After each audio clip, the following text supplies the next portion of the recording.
Hello everyone, I am Priyanka Gaur. Welcome to learning with pace. आज हम बात करेंगे फोर्थ चैप्टर के बारे में।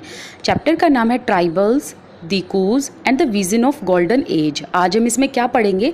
ट्राइबल्स। आपने ट्राइबल्स के बारे में तो पढ़ा ही है 7th क्लास में कि जब सोसाइटी में कास्ट सिस्टम पर बांटा जा रहा था लोगों को, तो एक ऐसा ग्रुप आया जो बिल्कुल कास्ट से डिफरेंट था, तो उन्हें कहा जाता था ट्राइबल्स, जो कि जंगलों में रहते थे। और दिकूज जो कि आउटसाइडर्स थे। अब आउटसाइडर्स में कौन कौन आता है? आउटसाइडर्स में सिर्फ यही गलतफहमी मत रखना कि ब्रिटिशर्स ही आते हैं। आउटसाइडर्स में वो भी आएंगे जो इन ट्राइबल्स की ज़मीन होती थी ना, जो इन ट्राइब्स की, और जो अदर मनी लैंडर भी होते थे वो इनकी ज़मीन पर आकर कब्जा कर लेते थे। ठीक है, तो इसीलिए अदर मनी लैंडर को या फिर जो जमींदार थे जो इनकी ज़मीनों को हड़प लेते थे, उनको भी आउटसाइडर कहा गया है। और विज़न ऑफ गोल्डन एज का मतलब क्या है? एक्चुअली जो ये ट्राइबल्स है ना, ये चाहते थे गोल्डन एज में वापस चले जाएं जिसमें हम पहले रहा करते थे, ब्रिटिशर्स से पहले और जो आउटसाइडर्स थे उनसे पहले। अब मैं इसको थोड़ा सा जूम कर देती हूँ, फिर लेसन स्टार्ट करते हैं आगे। 1895 में एक नाम सुनने को आया, बिरसा, जिनका नाम था बिरसा। और जो बिरसा थे ये छोटा नागपुर विलेज से बिलोंग करते थे। ठीक है, इनके गांव का नाम क्या था? छोटा नागपुर। और ये छोटा नागपुर कहाँ पर है? झारखंड में है। तो आपको कई बुक्स में यहाँ पर झारखंड की बजाय बिहार मिल सकता है, तो बिहार को काट कर झारखंड लिख लेना, वहाँ पर झारखंड इज़ करेक्ट आंसर। तो वहाँ पर जो छोटा नागपुर में रहने वाले लोग थे, उन्होंने कहा कि जो बिरसा है ना, इनके पास कुछ मिरेकुलस पावर है। अब मिरेकुलस पावर क्या होती है? जैसे कि चमत्कारी शक्तियाँ। तो आपको पता है ना, जब पहले रहने वाले लोग थे, एंशियंट पीपल, वो अपने एक तो अलग ही दुनिया में रहा करते थे, लाइक सुपरस्टिशियस हुआ करते थे, है ना। तो उनको छोटी छोटी चीज़ों में साइंस दिखा करते थे। तो इन्होंने कहा जो बिरसा हैं वो मिरेकुलस पावर रखते हैं कि वो सभी इंसान को डिजीज़ से क्योर कर सकते हैं, सबकी बीमारी दूर कर सकते हैं, चाहे वो किसी भी बीमारी से जूझ रहा हो। और साथ ही साथ इन्होंने कहा कि जो ग्रेन है ना, उनको भी मल्टीप्लाई कर सकते हैं, लाइक जो इनका एग्रीकल्चरल प्रोडक्शन है, जो क्रॉप्स हैं, उनको क्या कर सकते हैं, ये मल्टीप्लाई कर सकते हैं। ऐसी इनके अंदर पावर है। फिर बिरसा ने खुद भी अपने आप को डिक्लेयर किया कि मैं भगवान का भेजा हुआ ऐसा इंसान हूँ जो तुम लोगों को ट्रबल से बचाएगा। ठीक है, तो इन्होंने खुद ही ये डिक्लेयर कर दिया कि मैं, भगवान ने ही मुझे अपॉइंट किया है तुम लोगों को ट्रबल से बचाने के लिए और तुम लोगों को स्लेवरी से फ्री करने के लिए। अब यहाँ पर स्लेवरी वर्ड आया है, ये किसकी स्लेवरी में होते थे? ये जो ट्राइब था, एक्चुअली जो ये ट्राइब्स थी ना, छोटा नागपुर विलेज के आसपास और भी जो अदर ट्राइब हैं, जो छोटा नागपुर में जितनी भी ट्राइब थी, वो सब जो ट्राइब्स थी वो सब स्लेवरी किया करती थी। एक्चुअली जो दिकूज थे ना, जैसे कि ब्रिटिशर्स आके इन लोगों की ज़मीनों पे काम किया करते थे और इन लोगों से काम करवाया करते थे स्लेव बनाकर। और जो मनी लैंडर थे अदर, या फिर जो बहुत बड़े ज़मींदार होते थे, वो इनकी ज़मीन पर कंट्रोल कर लिया करते थे और इन्हीं की ज़मीन पर, जिनकी, जैसे जो ये ट्राइब है, इन्हीं की ज़मीन पर इन्हीं से ही स्लेवरी कराया करते थे, है ना। तो उस टाइम पर ये चीज़ें बहुत हुआ करती थी। और धीरे धीरे क्या हुआ कि जो बिरसा की फॉलोइंग है वो बढ़ती जाने लगी, हज़ारों की संख्या में लोग इन्हें फॉलो करने लगे। और लोगों ने कहा कि ये एक भगवान का रूप है जो कि हमें सारी प्रॉब्लम से बचाएंगे।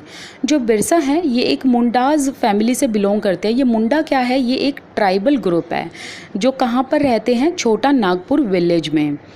और जो इनके फॉलोअर्स हैं वो अदर ट्राइबल से भी हैं, अदर रीजन से भी हैं, जैसे कि सांथल्स एंड ओरोन्स। ठीक है, नाम याद रखना है आपको इनका।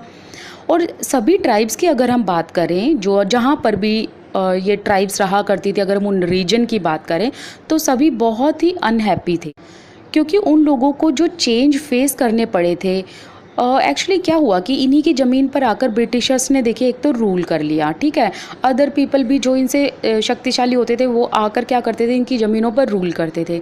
तो इनकी जो ऑलरेडी हैप्पी लाइफ थी ना, अब उससे ये नाखुश हो गए, क्योंकि वो बिल्कुल चेंज हो गई थी। अब लोग आकर इनके ऊपर रूल कर रहे थे और ये स्लेवरी का काम कर रहे थे उनके लिए, अपनी ही ज़मीनों पर।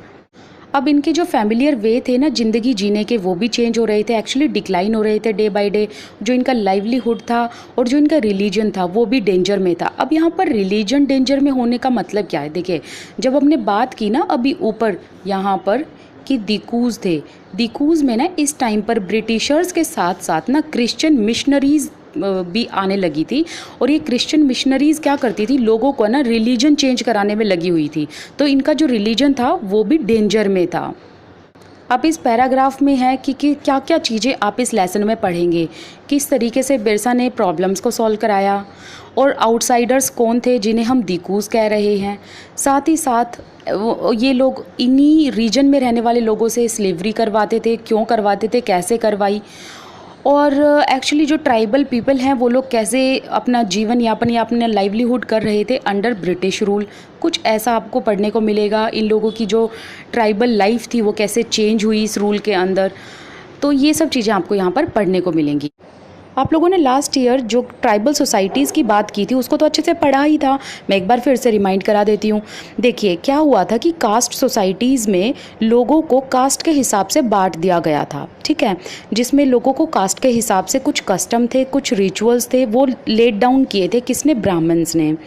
लेकिन एक ऐसा ग्रुप था जहाँ पर कोई सोशल ऐसा शार्प डिवीज़न नहीं था जैसा कास्ट सिस्टम में हुआ करता था। जैसे कास्ट सिस्टम में तो अनटचेबिलिटी भी आ गई थी, लेकिन एक ऐसी सोसाइटी थी या ऐसा कुछ ग्रुप था जहाँ पर इतनी ज़्यादा सोशल डिवीज़न नहीं हुआ करती थी। वो कौन सा ग्रुप था, वो उन्हें कहा जाता था ट्राइबल, जो कि एक सेम ट्राइब से बिलोंग करते थे और ये शेयर करते थे same common type of kinship, मतलब एक ही फैमिली से बिलोंग करते थे ये लोग।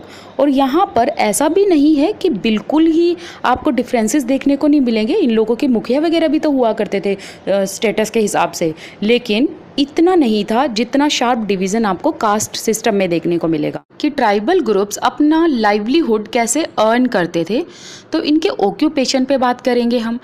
कुछ तो थे एग्रीकल्चर, मतलब खेती बाड़ी किया करते थे, जिन्हें हम कहते हैं झूम कल्टीवेटर्स, और कुछ थे एनिमल हर्डरर, जिनको हम क्या कह सकते हैं, पेस्टोरलिस्ट, ठीक है। इनके बारे में बात कर लेते हैं। अब सबसे पहले बात करते हैं झूम कल्टीवेटर्स के बारे में। बहुत इंपॉर्टेंट क्वेश्चन है, ये पूछा भी जा चुका है लास्ट ईयर।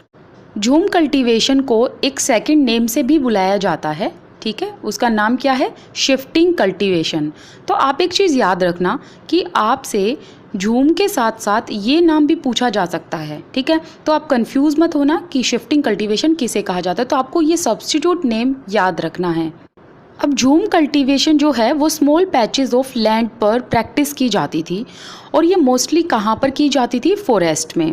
अब इसमें करते क्या थे, जो कल्टीवेटर्स थे ना वो ट्री टॉप्स को काट दिया करते थे। अब ट्री टॉप्स होता क्या है, देखिए जैसे कि ये ट्री है और इसके ऊपर यहाँ पर ऊपर की तरफ यह कैनोपी होती है। ये कैनोपी ना बहुत डेंस होती है एक्चुअली, ठीक है।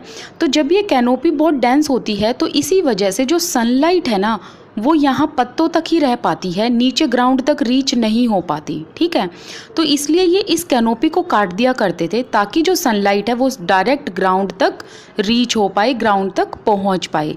तो यहाँ पर वही बात कही गई है। और फिर उसके बाद ये क्या करते थे कि जो वेजिटेशन है लैंड पे उसको बर्न कर दिया करते थे, उसको जला दिया करते थे, और जलाने के बाद जो उसकी राख बचती थी, राख एक्चुअली जो इकट्ठा हो जाती थी, उसको ये उसी जगह पर स्प्रेड कर दिया करते थे। अब स्प्रेड भी क्यों किया करते थे, क्योंकि जो ऐश है ना उसके अंदर पोटैश होता था जो सोइल की फर्टिलिटी के लिए बहुत ही अच्छा होता था, और उसकी वजह से सोइल फर्टाइल हो जाती थी। तो देखिए ध्यान से सुनना, ये ऐसे ऐसे क्वेश्चन ना पूछे जाते हैं, सीटेट में तो बिल्कुल ही पूछे जाते हैं, अदर एग्जाम में भी पूछे जाते हैं। ये लोग ट्री को कट करने के लिए एक्सिस का यूज़ किया करते थे, और सोइल को स्क्रैच करने के लिए जो कि हल वगैरह होता है ना उसका यूज़ किया करते थे, ताकि जो सोइल है वो प्रॉपर तरीके से कल्टीवेट हो जाए और प्रॉपर तरीके से जो ये कल्टीवेशन कर रहे हैं वो उसका प्रोडक्शन अच्छा हो पाए। अब ये क्या करते हैं कि जो सीड है ना उसे ब्रॉडकास्ट कर देते हैं। यहाँ पर एक चीज़ याद रखना, ब्रॉडकास्ट का मतलब ऐसे ही फेंक देना, ऐसे ही स्कैटर कर देना।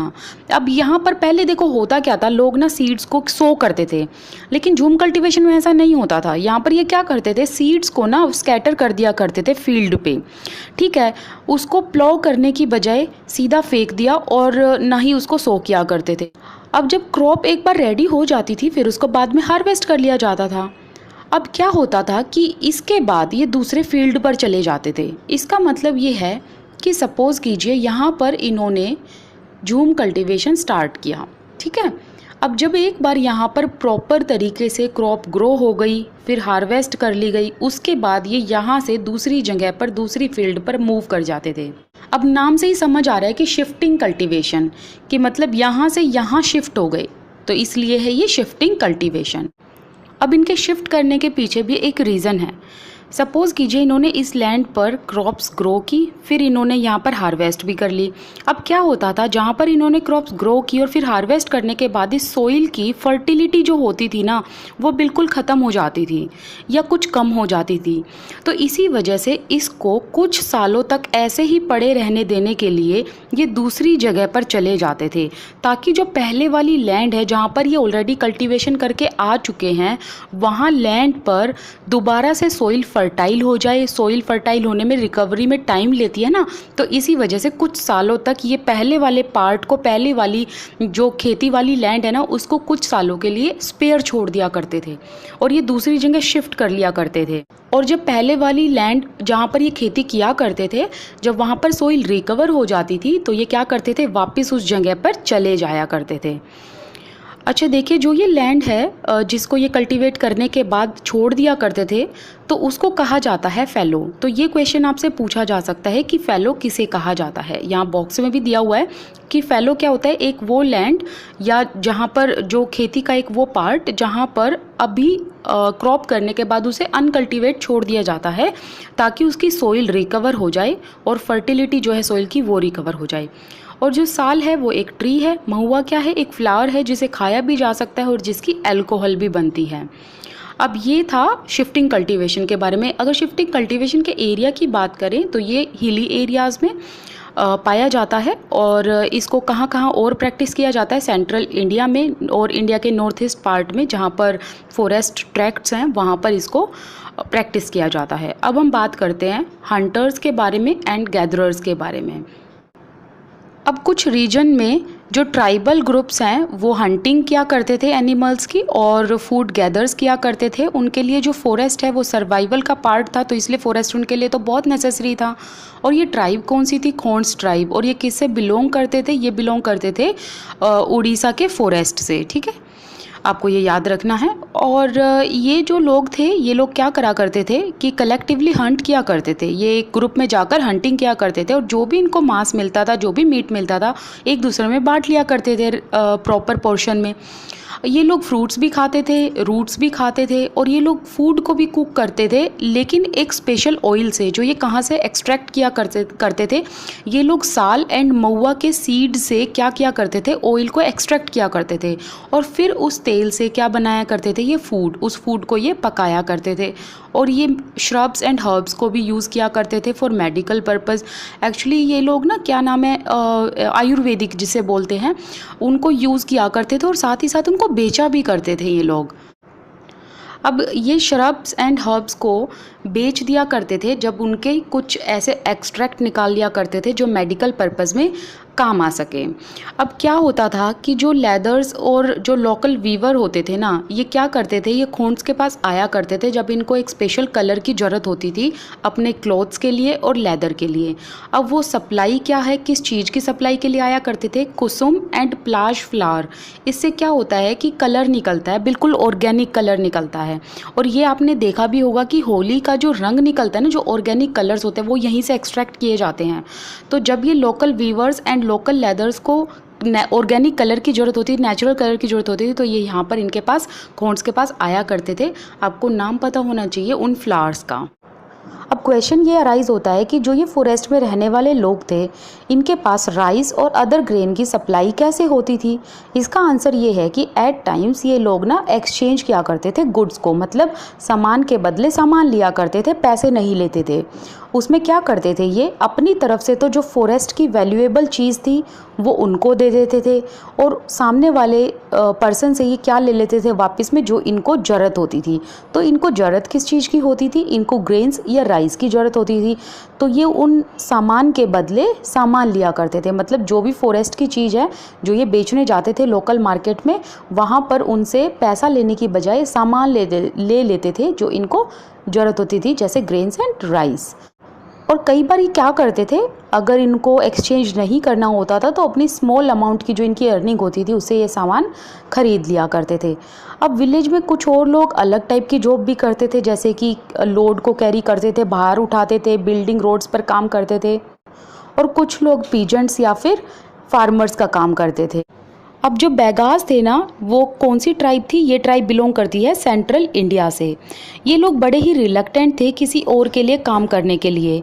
ये किसी और के लिए एक्चुअली काम करना ही नहीं चाहते थे। अब जो बेगास थे उन लोगों ने अपना जीवन यापन किया जो फॉरेस्ट से उन्हें प्रोड्यूस होता था, सिर्फ उसी से ही। और ये लोग कहते थे कि ये हमारी डिग्निटी के खिलाफ है, और एक्चुअली डिग्निटी के बिलो है कि हम किसी और के लिए काम करें या हम किसी और के लेबरर बने। ट्राइबल ग्रुप को जब चीज़ों की ज़रूरत होती थी जो इनकी लोकेलिटी में प्रोड्यूस नहीं होती थी, तो उसके लिए इनको ख़रीदारी तो करनी ही होती थी और चीज़ों को बेचना भी होता था। अब इन लोगों को ख़रीदारी करने के लिए किस पर डिपेंड रहना पड़ता था? वो थे ट्रेडर्स और मनी लैंडर्स। अब जो ट्रेडर्स थे ना, ये इनको महंगे दामों पर चीज़ें बेचा करते थे, और जो मनी लैंडर्स थे वो इन लोगों को लोन प्रोवाइड किया करते थे ट्राइबल्स को, ताकि उनको कैश की कमी ना हो। और जब भी इनको कैश की नीड होती थी तो ये मनी लैंडर्स के पास जाते थे और उनसे पैसे ले लेते थे उधार पे। अब जो मनी लैंडर्स थे, जब इनको वो लोन प्रोवाइड करते थे उसमें साथ में बहुत ज़्यादा इंटरेस्ट लगाकर उनको पैसे दिया करते थे। अब ट्राइबल ग्रुप के लिए इंटरेस्ट देना बहुत मुश्किल हो जाता था, क्योंकि एक तो हाई अमाउंट इनके ऊपर लगा दिया जाता था, और इसी वजह से ये लोग डेट में एंड पावर्टी में चले गए थे। और इन्होंने अपनी माइजरी का कारण भी फिर मनी लैंडर एंड ट्रेडर्स को ही बताया। अब बात करते हैं जिन्होंने एनिमल की हर्डिंग की है एंड रियरिंग की है। ऐसे ट्राइबल ग्रुप को आप पेस्टोरलिस्ट भी कह सकते हैं, और ये लोग एक जगह से दूसरी जगह पर अपने कैटल एंड शीप या जो भी इनका एनिमल होता है उसके हर्ड में एक सीज़न से लेकर दूसरे सीज़न घूमते रहते थे। अब इसका रीज़न क्या था? ये जहाँ पर घास ख़त्म हो जाती थी, एक जगह पर एग्जॉस्ट हो जाती थी, तो दूसरी घास ढूंढने के लिए जहाँ पर अच्छी घास इनको मिल सके, जहाँ पर ये अपने एनिमल्स का चरवाहा जो होता है, मतलब घास वगैरह चराने का जो तरीका है वो ये जारी रख सके। और अगर इन ग्रुप्स की बात करें, या ट्राइबल ग्रुप्स थे कौन कौन? वैन गुजर्स जो कि पंजाब हिल से थे, लबादीज जो कि आंध्र प्रदेश से बिलोंग करते थे, ये कैटल हियर करते थे, ठीक है, ये कैटल पालते थे। और गडीज जो कि कुल्लू से बिलोंग करते थे, और ये शेफर्ड्स थे, अपने साथ शीप वगैरह रखते थे। और बकरवाल्स जो थे, जो कश्मीर से बिलोंग करते हैं, ये गोट्स रखते थे। अब बात करते हैं सेटल्ड कल्टीवेशन की। देखिए, कुछ ट्राइबल ग्रुप्स ने सेटलिंग डाउन करना स्टार्ट कर दिया, मतलब कि उन्होंने एक जगह से दूसरी जगह पर, एक प्लेस से दूसरे प्लेस पर घूमना भी बंद कर दिया। अब पहले वो क्या करते थे, एक जगह से दूसरी जगह जाकर कल्टीवेशन करते थे, लेकिन अब इन्होंने एक ही जगह पर कल्टीवेशन करना स्टार्ट कर दिया, खेती बाड़ी करनी स्टार्ट कर दी। ये लोग प्लो यूज़ करते थे कल्टीवेशन के लिए, और इनको थोड़े टाइम बाद ना इनकी लैंड के राइट भी मिल गए जहाँ पर ये रहा करते थे। अब एक ट्राइब की अगर बात करें, जैसे कि मुंडास, जो कहाँ से बिलोंग करते हैं? छोटा नागपुर। तो कुछ ट्राइब्स की जो लैंड हुआ करती थी ना, वो सारे क्लैन को बिलोंग करती थी, मतलब एक स्पेसिफिक मेंबर का ही राइट नहीं होता था, पूरे क्लैन का राइट होता था उस पर। और जो क्लैन के डिसेंडेंट होते थे वही उसके ओरिजिनल सेटलर्स हुआ करते थे, जिन्होंने पहले लैंड को क्लियर किया हुआ होता था। अब इस ज़मीन पर सबका राइट होता था, सभी क्लैन के मेंबर उस पर राइट और हक जताते थे। अब जो इनके कुछ चीफ होते थे ना, वो जो पावरफुल मैन होते थे, वो अपनी जो लैंड है उसको रेंट पर दे दिया करते थे, instead of cultivating it themselves, मतलब खुद कल्टीवेट करने के बजाय उसकी लैंड को कल्टीवेट कोई और किया करता था। जो ब्रिटिश ऑफिसर्स थे ना, इन्होंने पता है क्या देखा? इन्होंने देखा कि जो ये ग्रुप है ना, गोंड्स और संथल्स, ये बहुत सिविलाइज्ड हैं, लेकिन जो हंटर गैदरर्स हैं, या जो एनिमल हर्डर्स हैं, या जो शिफ्टिंग कल्टीवेटर्स हैं, इनको सिविलाइज करने की बहुत ज़रूरत है। और ये लोग बहुत वाइल्ड हैं, बहुत ही ज़्यादा सैवेज हैं, ऐसा ब्रिटिश को लगा। फिर यहाँ से ब्रिटिश ने सोचा कि इनको किस तरीके से सिविलाइज किया जाए, और यहाँ से स्टार्ट होता है इनका कॉलोनियल रूल, जिसने अफेक्ट किया इनकी ट्राइबल्स की लाइफ पर। ट्राइबल्स की लाइफ ब्रिटिश रूल से पहले कैसी थी और ब्रिटिश रूल्स के बाद कैसी हो गई? देखिए, ब्रिटिश के आने से पहले ना ट्राइबल के एक चीफ हुआ करते थे, जो इम्पोर्टेंट पर्सन होते थे, और इन लोगों के मुखिया कहलाए जाते थे। इन लोगों के पास कुछ इकोनॉमिक पावर हुआ करती थी, इन लोगों के पास एडमिनिस्ट्रेटिव पावर हुआ करती थी, ये टेरिटरीज को कंट्रोल किया करते थे, और इन लोगों की अपनी पुलिस हुआ करती थी। ये लोग खुद रूल्स को डिसाइड करते थे, और forest management and land management पर या कोई यहाँ पर झगड़ा हो गया तो यही लोग यहाँ पर क्या किया करते थे? जस्टिस प्रोवाइड किया करते थे। लेकिन जब ब्रिटिश रूल आया उसके अंदर क्या हुआ कि जो ट्राइबल चीफ थी उनकी जो पावर थी, उनके जो फंक्शन थे बिल्कुल चेंज हो गए थे। अब इन लोगों को कुछ भी ऐसा अलाउड नहीं था कि अपनी मर्जी से कर पाएँ। अब जो ब्रिटिशर्स थे उन्होंने कुछ फोर्सफुली लॉ भी यहाँ पर बना दिए जो इनको फॉलो करने पड़ते थे सभी ट्राइबल ग्रुप को और साथ में चीफ को भी। और यहाँ पर ब्रिटिशर्स ने कहा कि अब तुम लोगों को हमें ट्रिब्यूट पे करना पड़ेगा, कुछ नजराना बोलते ना जिसे, कि जैसे गिफ्ट के तौर पर कुछ तुम लोगों को हमें देना पड़ेगा। अब इन चीफ्स की अथॉरिटी भी ख़त्म हो गई थी जो ये पहले एंजॉय किया करते थे। इवन दो अब ये लोग अपने ट्रेडिशनल फंक्शंस को भी फॉलो नहीं कर सकते थे। अब कॉलोनियल पीरियड में ब्रिटिशर्स को शिफ्टिंग कल्टीवेटर से क्या प्रॉब्लम हुई उसके बारे में देख लेते हैं। देखिए जो ब्रिटिशर्स थे ना उनको बहुत प्रॉब्लम हुई, जो लोग एक जगह से दूसरी जगह पर घूमते रहते थे, जो शिफ्टिंग कल्टीवेशन करते रहते थे, क्योंकि इन लोगों का खुद का कोई घर तो होता नहीं था शिफ्टिंग कल्टीवेटर्स का। और यहाँ पर ब्रिटिशर्स को प्रॉब्लम क्यों हुई, क्योंकि ब्रिटिशर्स को चाहिए था एक प्रॉपर रेवेन्यू और शिफ्टिंग कल्टीवेटर से इनको प्रॉपर रेवेन्यू नहीं मिल पाता था। देखिए क्या था कि जो ब्रिटिशर्स थे ना ये चाहते थे कि झूम कल्टीवेटर सेटल डाउन हो जाए और ये एक पीजेंट कल्टीवेटर बन जाए, लेकिन ऐसा नहीं हुआ। हालांकि रीज़न क्या था इन लोगों को सेटल डाउन कराने का, क्योंकि ना एक तो सेटल्ड पीजेंट्स को इजी होता था कंट्रोल करना, जो कि ब्रिटिशर्स चाहते ही थे सबको कंट्रोल करना। उन लोगों को एडमिनिस्टर करना बहुत इजी हो जाता था और उन लोगों को एडमिनिस्टर करना बहुत मुश्किल होता था जो एक जगह से दूसरी जगह पर घूमते रहते थे। और सेकंड चीज़ ये थी कि जो ब्रिटिशर्स थे ना इनको रेगुलर रेवेन्यू चाहिए होता था, तो रेगुलर रेवेन्यू उन लोगों से नहीं मिल पाता था जो एक जगह से दूसरी जगह पर मूव करते रहते थे। तो इसलिए ये चाहते थे कि जो झूम कल्टीवेटर्स है ना वो सेटल डाउन हो जाए ताकि उनसे भी ये रेवेन्यू कलेक्ट कर सकें। अब इन्होंने क्या किया कि इन्होंने लैंड सेटलमेंट कर दी ताकि ये लोग यहाँ पर पीजेंट कल्टीवेटर की तरह काम करने लगें। अब इस लैंड सेटलमेंट में इन्होंने क्या किया, इन्होंने लैंड को मेज़र किया और फिर हर इंसान के हिस्से में कुछ लैंड को डिफ़ाइन किया गया कि किसके हिस्से में कितनी लैंड आएगी, कितना % जाएगा। फिर उसके बाद उसी के हिसाब से रेवेन्यू को कलेक्ट किया गया और रेवेन्यू कलेक्ट करने के बाद पीजेंट्स एंड कुछ टेनेंट्स बनाए गए। अब जो पीजेंट्स होते थे ये तो होते थे लैंड ओनर्स, और जो टेनेंट्स होते थे ना ये लोग क्या करते थे, पे करते थे रेंट को और फिर बाद में कलेक्ट करके रेवेन्यू दिया जाता था ब्रिटिशर्स को। अब देखिए जो ब्रिटिशर्स के एफर्ट थे ना झूम कल्टीवेटर्स को सेटल डाउन कराने के, वो बिल्कुल भी सक्सेसफुल नहीं हो पाए। रीज़न क्या था, सेटल्ड प्लो कल्टीवेशन करना एक तो इजी नहीं था उस एरिया में, क्योंकि जो वाटर था वो बिल्कुल कम था और जो सोइल थी वो बिल्कुल ड्राई थी। लेकिन झूम कल्टीवेशन के लिए सोइल का फर्टाइल होना बहुत ज़रूरी है और झूम कल्टीवेटर्स में जिन्होंने भी वो कल्टीवेशन वहाँ पर की उन्होंने बाद में सफ़र भी किया।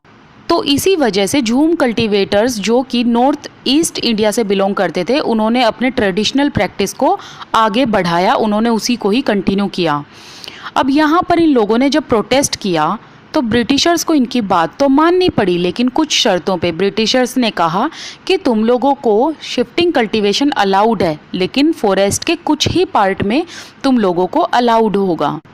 अब फॉरेस्ट के कुछ लॉज बनाए गए और उनका इम्पैक्ट जान लेते हैं कि ट्राइबल्स की लाइफ पर क्या आया। ये तो आपने देख ही लिया है कि जो ट्राइबल ग्रुप है उनकी लाइफ डायरेक्टली किससे रिलेटेड थी, उनकी लाइफ कनेक्टेड थी फॉरेस्ट से। अब यहाँ पर फॉरेस्ट में कुछ लॉज चेंज किए गए जिसका पूरा का पूरा जो इफ़ेक्ट था वो ट्राइबल की लाइफ पर पड़ा। अब जो ब्रिटिशर्स थे ना इन्होंने अपने कंट्रोल को एक्सटेंड कर लिया था, सभी जो फॉरेस्ट थे वो इन्होंने अपने कंट्रोल में कर लिए थे और इन्होंने डिक्लेयर किया कि जो फॉरेस्ट है ना वो इन लोगों की स्टेट प्रॉपर्टी है और इन्होंने कुछ फॉरेस्ट को रिजर्व्ड फॉरेस्ट बोल दिया और इन्होंने कहा इन फॉरेस्ट में सिर्फ टिम्बर को ग्रो किया जाएगा जो ब्रिटिशर्स की डिमांड होती थी। अब इन रिजर्व्ड फोर्सेस में जो ट्राइबल्स थे उनको अलाउड नहीं था कि वो घूम सके यहाँ पर इन फॉरेस्ट में, और ना ही वो झूम कल्टीवेशन को प्रैक्टिस कर सकते हैं, ना ही वो फ्रूट्स कलेक्ट कर सकते हैं, ना ही वो एनिमल्स का शिकार कर सकते हैं। अब सोचिए कि इनके ऊपर इतनी सारी बंदिशें लगा दी तो अब झूम कल्टीवेटर्स कैसे सरवाइव करते इस सिचुएशन में। तो इसी वजह से कुछ लोग मूव होने लगे उन एरियाज से लाइवलीहुड को जीने के लिए और कुछ काम को सर्च करने के लिए। अब क्या हुआ कि जो ब्रिटिशर्स है ना इन्होंने मना तो कर दिया था कि कोई भी ट्राइबल पीपल फॉरेस्ट के अंदर नहीं आएंगे, नहीं रहेंगे। लेकिन इन लोगों को एक प्रॉब्लम भी फेस हुई। फॉरेस्ट डिपार्टमेंट में लेबर की ज़रूरत होती थी, अब उनको वो नहीं मिल पाते थे। ट्रीज़ वगैरह को कट करने की ज़रूरत होती थी, वो नहीं मिल पाते थे। और ट्रीज़ कट करने की ज़रूरत क्यों पड़ी? क्योंकि ट्रांसपोर्टेशन के लिए या रेलवे स्लीपर्स के लिए ट्रीज़ को कट करना पड़ता था। अब जो रेलवे स्लीपर्स हैं ये बनती कैसे थी? ये हॉरिजॉन्टल प्लैंक होती हैं वुड की, जिससे रेलवे की लाइंस बनाई जाती हैं। और जो कॉलोनियल ऑफिशियल्स हैं ना, अब उन्होंने एक सॉल्यूशन निकाला, क्योंकि इनको लेबरर चाहिए थे। अब इन्होंने क्या सॉल्यूशन निकाला? इन्होंने झूम कल्टीवेटर को कहा कि हम तुम लोगों को फॉरेस्ट में कुछ पैचेस ऑफ लैंड देंगे जिस पर तुम लोगों को अलाउड होगा कि तुम कल्टीवेशन कर सकते हो। लेकिन शर्त ये होगी, जो यहाँ पर रह रहे हो विलेज में, जो कल्टीवेशन करेंगे वो यहाँ पर फॉरेस्ट डिपार्टमेंट में लेबर भी प्रोवाइड करेंगे और फॉरेस्ट का ध्यान भी रखेंगे। अब कुछ ट्राइबल ग्रुप्स ने कॉलोनियल फॉरेस्ट लॉज के अगेंस्ट रिएक्शन दिया और इन्होंने इनके रूल्स मानने से मना कर दिया। और इन्होंने कहा कि जो आप कर रहे हो ये बिल्कुल इलीगल है, क्योंकि हम कब से इन्हीं फॉरेस्ट पर डिपेंडेंट हैं। ये तो बहुत नेसेसरी चीज़ है हम लोगों के लिए, हम लोगों के सर्वाइवल के लिए। क्योंकि क्या किया था कि इन लोगों का फॉरेस्ट के अंदर रहना बैन हो गया था ब्रिटिश रूल के अंडर। तो इस वजह से इन्होंने ओपन रेबेलियन जो है वो स्टार्ट कर दिया था। इस रेबेलियन का नाम क्या था? सोंग्राम संगमा, जो कि 1906 में हुआ था आसाम में। और एक फॉरेस्ट सत्याग्रह चलाया गया 1930 में सेंट्रल प्रोविंस में। एंड नॉट ओनली दिस, अब यहाँ पर लोगों को ट्रेड के साथ भी क्या प्रॉब्लम आई उसके बारे में भी बात कर लेते हैं। 19th सेंचुरी में क्या हुआ कि जो ट्राइबल ग्रुप था उन्होंने देखा कि जो ट्रेडर्स हैं, जो मनी लैंडर्स हैं, इन लोगों को फॉरेस्ट के प्रोडक्ट चाहिए थे और ये लोग यहाँ पर ख़रीदारी करने आते थे। लेकिन इन्होंने साथ ही साथ क्या किया, जो मनी लैंडर्स थे इन्होंने ट्राइबल ग्रुप को कैश लोन प्रोवाइड किया और इनको ऑफ़र किया, और साथ ही साथ वर्क फॉर वेजेस ऑफ़र किया कि भाई ये पैसे पर काम करें डेली बेसिस पर। अब ट्राइबल ग्रुप्स को कुछ टाइम लगा एक्चुअल में जानने के लिए कि एक्चुअल में ऐसा हो क्यों रहा है। जैसे कि अगर सिल्क की बात करें ना, 18th सेंचुरी में इंडिया जो है उसकी सिल्क बहुत डिमांड में थी यूरोपियन मार्केट में, क्योंकि इंडिया में फ़ाइन क्वालिटी का सिल्क प्रोड्यूस हुआ करता था और यहाँ से फिर एक्सपोर्ट भी हुआ करता था महंगे दामों पर। इंडिया में फ़ाइन क्वालिटी का सिल्क प्रोड्यूस हुआ करता था और उसकी वैल्यू यूरोपियन मार्केट्स में बहुत ज़्यादा थी, और यहाँ से इंडिया से सिल्क बहुत जल्दी एक्सपोर्ट भी हो जाया करता था।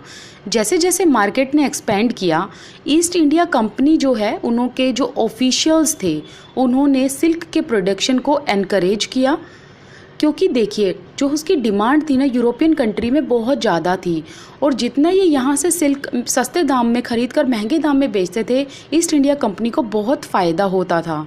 एक प्लेस है हज़ारीबाग, जो कि कहाँ पर है? झारखंड में। अब इस एरिया में क्या किया जाता है? कोकून्स को रियर किया जाता है। अब इन कोकून्स को रियर कौन करता है? एक स्पेसिफिक ट्राइब का नाम दिया हुआ है, सांथल्स। ये जो लोग हैं ये कोकून को रियर करते हैं। अब आपसे ये क्वेश्चन पूछा जा सकता है कि हजारीबाग में कोकून रियर होता है तो वो कौन सी ट्राइब करती है? वो होती है सांथल्स ट्राइब। अब यहाँ पर जो ट्रेडर्स हैं ना वो भी सिल्क में डील किया करते थे। एक्चुअली सभी को प्रॉफिट चाहिए था, तो इनके जो एजेंट्स होते थे ट्रेडर्स के, वो यहाँ ट्राइबल ग्रुप के पास आते हैं और इनको लोन प्रोवाइड कर देते हैं और इनसे कोकून को कलेक्ट कर लेते हैं। अब ये लोग इनको प्रोवाइड क्या करते हैं? जो यहाँ पर कोकून को ग्रो करते हैं उनको 3 से 4 रुपये ये प्रोवाइड करते थे 1000 कोकून्स के। कितना कम अमाउंट ये होता है। और फिर इन कोकून को बुर्दवान या गया जिसे कहा जाता है वहाँ पर जाकर इनको बेच दिया जाता है 5 टाइम्स, मतलब 5 गुना इसके प्राइस से ज़्यादा। तो इसमें प्रॉफिट किसका होता है? प्रॉफिट होता है मिडलमैन का, जो कहाँ पर काम करता है, जो कि एक तो जो ग्रो करते हैं सिल्क उनके बीच में, और फिर जो लोग यहाँ पर एक्सपोर्ट करते हैं उनके बीच में। ये मिडलमैन जो होते हैं ये काफ़ी अच्छा यहाँ पर कमा लेते हैं। अब सारा पैसा या तो मिडलमैन के हाथ में जाता था और ट्रेडर्स के हाथ में जाता था। तो अब जो ये ट्राइब्स हैं इनको लगा जो ट्रेडर्स हैं ना ये हमारे मेन एनिमी हैं, इनकी वजह से हम मिजरेबल कंडीशन में हैं। अब यहाँ पर जो ट्राइबल्स हैं ना वो कहीं काम ढूंढने के लिए जाने लगे, बाहर निकलने लगे, क्योंकि उनकी जो कंडीशन थी पहले तो किसने ख़राब की थी? जो ट्रेडर्स थे, मनी लैंडर्स थे, जो ब्रिटिशर्स थे, जो रूल कर रहे थे वहाँ पर। अब ट्राइबल्स जो हैं वो अपने घर से दूर जाने लगे ताकि उनको काम मिले, लेकिन उनकी जो कंडीशन थी वो और भी ज़्यादा वर्स हो गई थी। अब 19th सेंचुरी में टी प्लांटेशन आया और कोल माइनिंग का काम शुरू हुआ। अब यहाँ पर टी प्लांटेशन जो कि असम में था और कोल माइनिंग कहाँ पर थी, झारखंड में। वहाँ पर काफ़ी सारे ट्राइबल्स को रिक्रूट किया गया। अब इनको लगाया गया था कॉन्ट्रैक्टर्स के थ्रू। अब ये कॉन्ट्रैक्टर्स के थ्रू लगाया गया था तो इसलिए इन लोगों को लो वेजेस दिया जाता था, कम पैसा दिया जाता था और इनको घर वापस भी नहीं लौटने दिया जाता था। यहाँ पर आप ये पिक्चर में देख सकते हैं जो प्लाइट कंडीशन दिखाई हुई है कोल माइनर्स की। अब यहाँ पर एक बार डिटेल में और पढ़ लेते हैं। 1920s में ना 50% कोल माइनर कौन थे, ट्राइबल्स थे। और ये किस कोल माइन में काम किया करते थे, झारिया एंड रानीगंज, जो कहाँ पर है, बिहार में है ये कोल माइन। ये लोग ना कोल माइन में काम करने के लिए डीप डाउन, बिल्कुल गहराई में जाया करते थे, डार्क में, और बहुत सफोकेटिंग भी होता था वहाँ पर और ये बहुत डेंजरस भी हुआ इन लोगों के लिए। तो इसलिए 1920s में 2000 से ज़्यादा लोग यहाँ पर कोल माइन में मारे गए थे। अब आगे पढ़ लेते हैं। अब यहाँ पर पढ़ेंगे कि 19th और 20th सेंचुरी में जो ट्राइबल ग्रुप थे ना वो रिबेल करने लगी। अब रिबेल किसके अगेंस्ट हुआ, इन्होंने रिबेल किया दिकूज के अगेंस्ट। अब दिकूज कौन थे, जो ट्रेडर्स थे, मनी लैंडर्स थे या जो ब्रिटिशर्स थे जो रूल करने आए थे। तो एक्चुअल में दिकूज वो थे जो आउटसाइडर्स थे, जो इनका शोषण कर रहे थे। तो इन्होंने उनके अगेंस्ट क्या किया, एक रेबेलियन स्टार्ट कर दिया। तो यहाँ पर उन ग्रुप्स का नाम पढ़ लेते हैं, उन ट्राइब्स का नाम पढ़ लेते हैं। कोल्स ने रेबेलियन स्टार्ट किया 1831 में। फिर आए सांथाल्स जो कि इन्होंने स्टार्ट किया 1855 में। फिर आया बस्तर रेबेलियन जो कि सेंट्रल इंडिया से एक्चुअली स्टार्ट हुआ था, अराइज हुआ था 1910 में। फिर आया वॉरली रिवोल्ट जो कि महाराष्ट्र में हुआ 1940 में। अब जैसा ये इन्होंने रेबेलियन चलाया था उसी टाइप का एक मूवमेंट स्टार्ट किया बिरसा ने, जिसके बारे में अभी हम नेक्स्ट पेज पे पढ़ेंगे। बिरसा मुंडा जो है वो मिड 1870 में बोर्न हुए थे। इनके फादर जो है वो बिल्कुल पुअर, एक्चुअली ये पुअर फैमिली से बिलोंग करते थे। इनके फादर भी बहुत पुअर थे और इनका जो जन्म हुआ था वो कुछ छोटा नागपुर विलेज में हुआ था। कौन से फॉरेस्ट के आसपास, बोहोंडा के आसपास हुआ था। और ये शीप वगैरह ग्रेजिंग कराया करते थे। खाली टाइम में ये जो फ्लूट है वो बजाया करते थे या डांस किया करते थे लोकल अखाड़ाज में। इनके फादर को एक जगह से दूसरी जगह पर मूव करना पड़ता था काम की इनके फादर को एक जगह से दूसरी जगह पर मूव करना पड़ता था ताकि काम ढूंढ पाएँ, क्योंकि ये लोग बहुत ही पॉवर्टी में इन्होंने अपना जीवन यापन किया था। जब बिरसा मुंडा एडोलेसेंस एज में थे तब उन्होंने बहुत सारी टेल सुनी थी कि कैसे मुंडा ने अपराइज किया था पास्ट से, कैसे वो अपने स्टेटस को उन्होंने आगे बढ़ाया था। और उन्होंने ये भी देखा था जो सरदार्स थे, जो लीडर कहा जाता है जिनको कम्युनिटी का, वो अर्ज करते थे लोगों को कि रिवोल्ट करिए, मतलब ऑपरेशन में रहिए मत। और उनको अभी तक एक चीज़ और याद थी कि जो सरदार्स थे ना वो ये बातें बोला करते थे कि किसी टाइम पर एक ऐसा गोल्डन एज था जब मुंडास को कोई भी दिकूज आकर ओप्रेस नहीं करता था, कोई आकर एक्सप्लॉइट मुंडास को नहीं कर सकता था। तो इस टाइप का गोल्डन पीरियड मुंडास का रहा था। और इन लोगों का ऐसा कहना भी था कि ऐसी कम्युनिटी दोबारा से रीस्टोर भी होगी। और ये जो मुंडास ट्राइब है ना, जो इनके सरदार्स हैं, वो ये भी कहा करते थे कि हम लोग जो हैं ओरिजिनल सेटलर जो यहाँ के रीजन के रहे हैं, हम उनके डिसेंडेंट्स हैं और हम इस टाइम पर अपने मुल्क की लड़ाई लड़ रहे हैं, अपने लैंड के लिए लड़ रहे हैं, जो हम बिल्कुल गलत नहीं कर रहे। तो यहाँ पर लोगों को हर बार रिमाइंड कराया जाता था कि जो आपका किंगडम है आपको उसे वापस छीनने की ज़रूरत है। जो बिरसा थे वो लोकल मिशनरी स्कूल में चले गए अपनी स्टडीज़ करने के लिए। अब इन्होंने यहाँ पर मिशनरीज़ के कुछ सरमन सुने।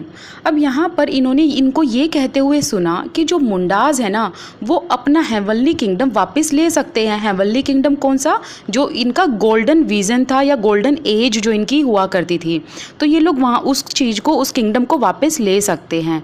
लेकिन ये वापस कैसे आएगा, ये वापस कैसे आ सकता है इन लोगों के पास? इन्होंने कहा जब वो एक गुड क्रिश्चियन बन जाएंगे, मतलब ये एक तरफ से जो मिशनरीज़ थे, क्रिश्चियन मिशनरीज़, ये इनका धर्म चेंज करना चाहते थे। और इन्होंने कहा कि जब ये गुड क्रिश्चियन बन जाएंगे और अपनी बैड प्रैक्टिसेस को छोड़ देंगे। अब बाद में क्या हुआ, जो बिरसा मुंडा थे इन्होंने कुछ टाइम एक प्रोमिनेंट प्रीचर के साथ बिताया, वैष्णव जिनका नाम था, और इन्होंने उनके इन्फ्लुएंस में एक्चुअली एक सेक्रेड थ्रेड भी धारण कर लिया था। जो सेक्रेड थ्रेड होता है जिसे जनेऊ कहा जाता है अपने यहाँ पर। और इन्होंने इम्पोर्टेंस दी दो चीज़ों को, प्योरिटी एंड पिटी। अब इसको अगर हिंदी में डिफ़ाइन करेंगे तो शुद्धता और एक दया की भावना, इन दोनों चीज़ों पर इन्होंने वैल्यू दी। ठीक है। जो बिरसा थे ये डीपली इन्फ्लुएंस हुए थे उन कहानियों से, उन आइडियाज़ से जो इन्होंने ग्रोइंग अप एज में सुनी थी।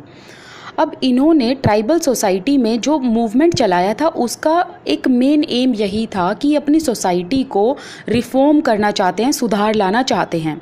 तो इन्होंने मुंडाज़ के लोगों से, जो मुंडाज़ ट्राइब से बिलोंग करते थे, उनको कहा कि शराब पीना छोड़ दें, अपने विलेज को, अपने गांव को साफ रखें, और जो सुपरस्टिशियस थिंग्स हैं जैसे कि विच क्राफ्ट है और टोने टोटके हैं, इन सब चीज़ों पर बिलीव ना करें क्योंकि ये लोगों को इरेशनल बनाती हैं।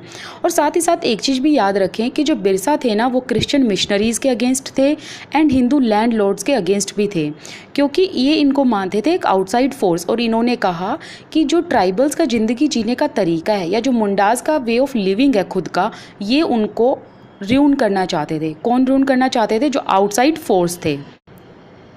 अब बिरसा मुंडा अपने फॉलोअर्स को कहते थे, ये कुछ 1895 की बात है, ये उनको अर्ज किया करते थे कि अपने ग्लोरियस पास्ट को हम वापस रिकवर कर सकते हैं।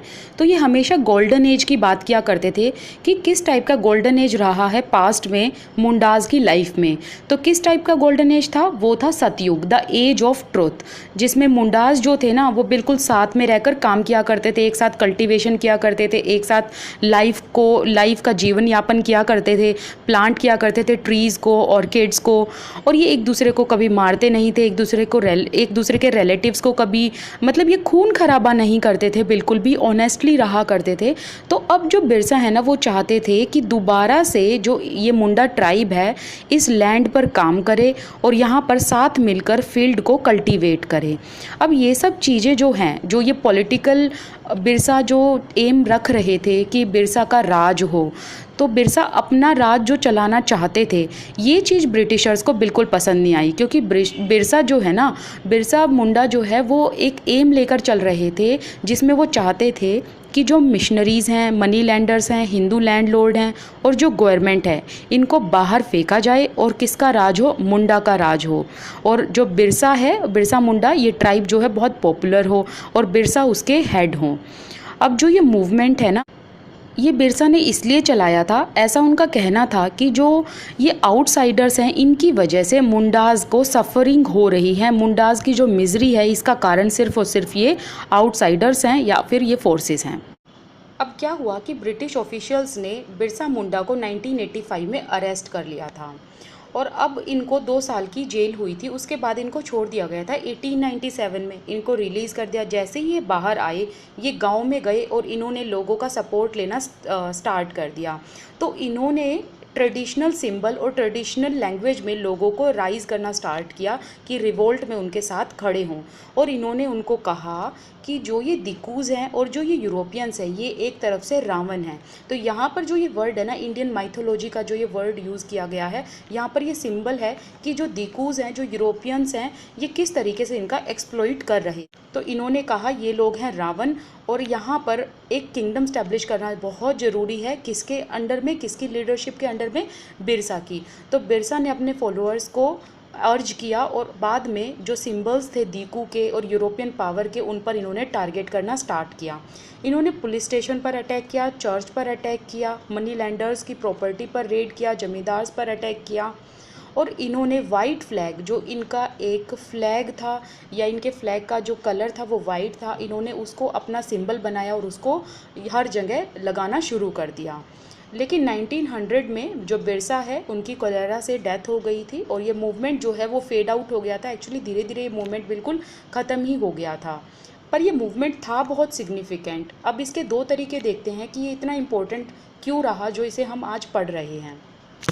पहला पॉइंट तो इसलिए सिग्निफिकेंट है कि इस मूवमेंट की वजह से जो कॉलोनियल गवर्नमेंट है ना, उन्होंने कुछ नए लॉज इंट्रोड्यूस कर दिए, जिसमें ये था कि जो दिकूज़ थे वो ट्राइबल्स की लाइफ में या इनकी लैंड पर इंटरफेयर नहीं कर सकते।